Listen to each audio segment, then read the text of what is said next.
Y a esta hora hacemos contacto en Washington con el secretario general de la Organización de Estados Americanos, el señor José Miguel Insulza, quien entrega en exclusiva para el programa de la noche su primera reacción luego de esta histórica decisión, el retorno de Honduras a la Organización de los Estados Americanos. Señor José Miguel Insulza, muy buenas noches, bienvenido al programa de la noche. Muy buenas noches, ¿cómo está usted? Una decisión que se esperaba fuera por consenso, sin embargo no fue así porque la oposición de Ecuador estuvo presente. ¿Usted cómo toma este retorno de Honduras a la OEA y por qué finalmente tuvo que someterse a votación? Lo habitual es que cuando la norma dice que hay que tener un determinado número de votos, se somete a votación. La suspensión de Honduras, que fue casi unánime, se sometió a votación y todos los países votaron. El levantamiento de la suspensión fue casi unánime, pero se sometió a votación. Eso es de acuerdo con las reglas, porque hay que juntar 24 votos. O sea que haya uno que se opone y los demás si hay uno que se opone y los demás no dicen nada, pues entonces no hay ninguna garantía de que hayan sido 24 votos. Por eso cada país emitió su voto, como siempre en estas ocasiones, y 32 votaron a favor y uno en contra.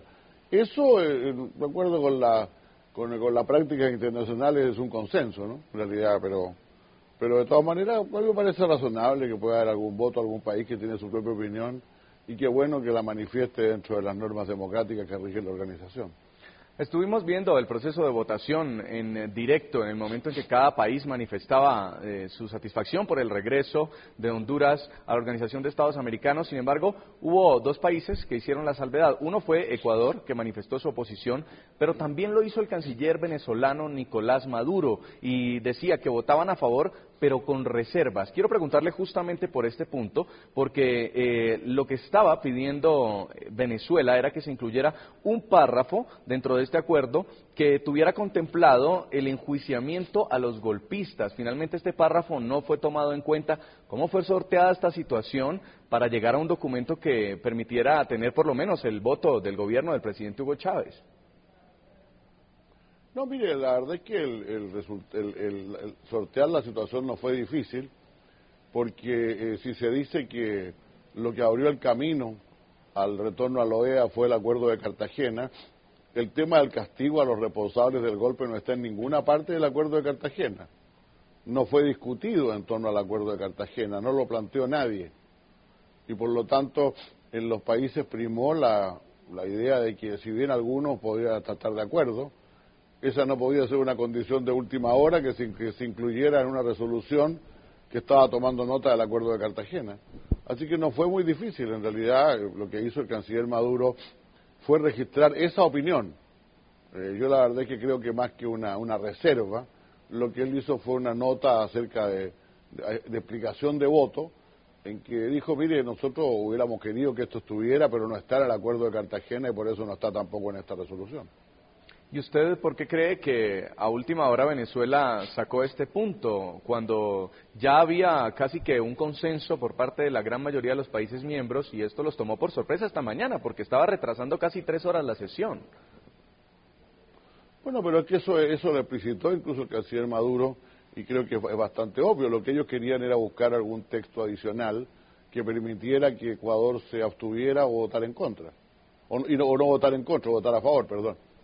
Ahora eso no fue posible, repito, porque al margen de que algunos países encontraban, y yo le quiero decir que, por ejemplo, hay documentos del Mercosur en que se habló alguna vez de esto, pero el tema no fue planteado por los firmantes de Cartagena. Por los firmantes de Cartagena, no lo olvidemos, son el presidente Lobo y el expresidente Zelaya.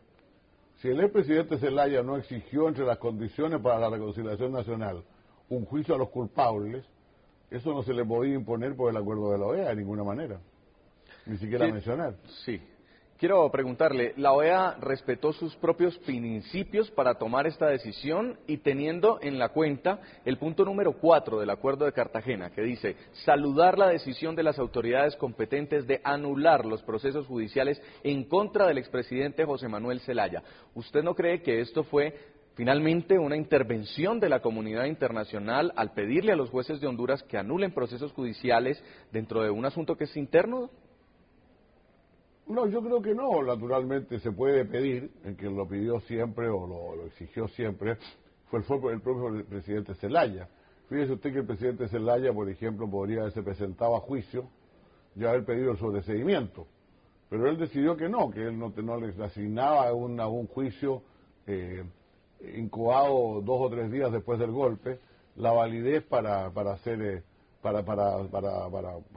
realizarse, y por lo tanto él siempre dijo que lo que él exigía era que estos juicios se anularan. Finalmente dos defensores de oficio plantearon estos temas y la Corte les encontró razón. Ahora, nosotros no intervinimos nunca ante la Corte, no fuimos parte ante la Corte, todo el mundo sabía que la comunidad internacional quería que se anularan los juicios en contra del presidente Zelaya, pero yo no le llamaría una intervención, más bien es una petición o una demanda, lo que usted quiera, pero no hubo ninguna, por así decirlo, coacción respecto a la Corte Suprema, que por lo demás había revelado ser bastante resistente a cualquier presión de ese tipo. Ellos simplemente consideraron que era válido el argumento que hacían los abogados que de oficio representaron al presidente Zelaya, porque el presidente Zelaya se negó a comparecer o a nombrar abogados, pero los abogados de oficio nombrados por el Ministerio Público argumentaron que estos juicios, más allá de su veracidad o no, estaban completamente viciados por el hecho que habían tenido una evidente connotación política que se mostraba en el hecho de que, aunque obedecían a hechos muy anteriores, fueron presentados 2 días después del golpe de Estado.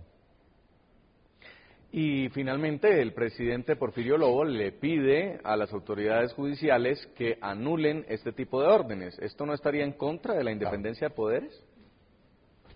No, porque el presidente de la República o el Congreso le pueden pedir al Poder Judicial, lo que no pueden hacer es presionar al Poder Judicial, lo que no pueden hacer es obligarlo.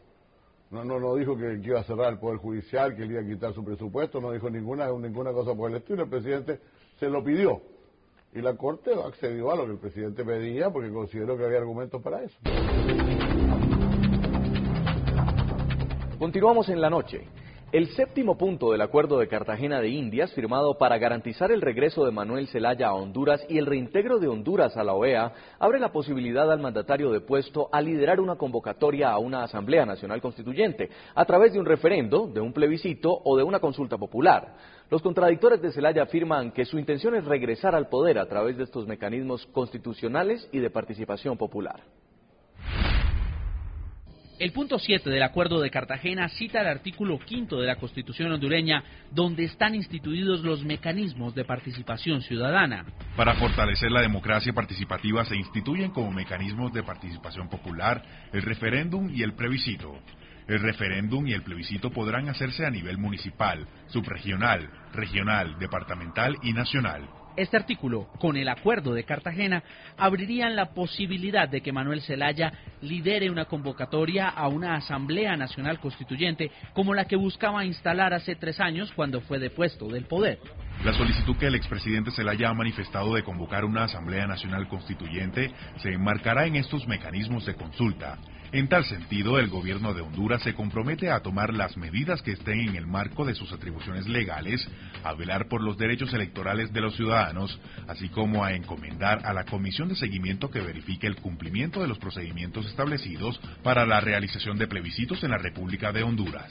Líderes cercanos a Zelaya, pertenecientes al Frente Nacional de Resistencia Popular, han mostrado su interés en proponer reformas al Tribunal Supremo Electoral y a la ley electoral.